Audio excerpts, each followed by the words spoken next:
Feuille Yenenga, la guerrière qui fit pousser un empire il y a très longtemps, dans les vastes terres rouges du royaume de Dagomba, régnait un roi puissant du nom de Nedega. Il gouvernait avec fermeté, et sa renommée dépassait les frontières. Mais ce roi n'était jamais aussi fier que lorsqu'il parlait de sa fille, Yenenga, sa perle, son étalon de guerre, son espoir. Princesse Po légèrement mat une princesse pas comme les autres. Yenenga n'était pas une princesse fragile. À 14 ans, elle maniait l'arc mieux que les plus grands guerriers. À cheval, elle fendait la savane comme le vent fend les feuilles. Elle allait à la guerre, guidait des bataillons, et revenait toujours victorieux. Le peuple l'admirait. Le roi, lui, la voyait comme son arme, son bouclier vivant, et refusait de la laisser partir. Mais sous l'armure de la guerrière battait le cœur d'une femme libre. Yenenga rêvait d'amour, de foyer, d'enfants. Elle voulait transmettre sa force, pas seulement au combat, mais dans la vie. Jeune pousse le gombo derrière la case un soir, alors que la lune était pleine, Yenenga s'assit derrière sa concession. En secret, elle creusa la terre rouge de ses propres mains et y planta des graines de gombo qu'elle avait gardées depuis longtemps.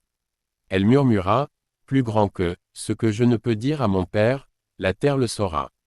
Que pousse ici ce que je ne peux vivre ici. Le lendemain, comme si rien ne s'était passé, elle partit s'entraîner à cheval, le regard serein. Mais dans le sol, la vie avait été semée. Quelques jours plus tard, les premières feuilles de gombo pointèrent. Une servante les vit, un vieux soldat aussi. Eux seuls comprirent le message. Plus grand qu'eux, elle prépare son départ. Là où elle ne peut être femme ici, elle le sera ailleurs. Cheval la fuite dans la nuit. Une nuit sans lune, Yenenga se déguisa en homme. Accompagnée de son fidèle cheval blanc et d'un vieux cavalier qui lui devait la vie, elle s'échappa du royaume, le cœur serré mais libre. Elle galopa des jours et des nuits à travers les forêts, les marécages, les savanes. Mais le destin, toujours imprévisible, la rattrapa. Dans une embuscade tendue par des pillards, son compagnon mourut. Blessée, elle erra seule dans la brousse jusqu'à s'évanouir, au pied d'un grand baobab. Arc et flèche le chasseur et l'amour un chasseur du nom de Rialé, qui vivait seul et loin des hommes, la trouva, inconsciente, couverte de poussière et de sang. Il la soigna, jour après jour, avec les feuilles de la brousse et l'eau des rivières.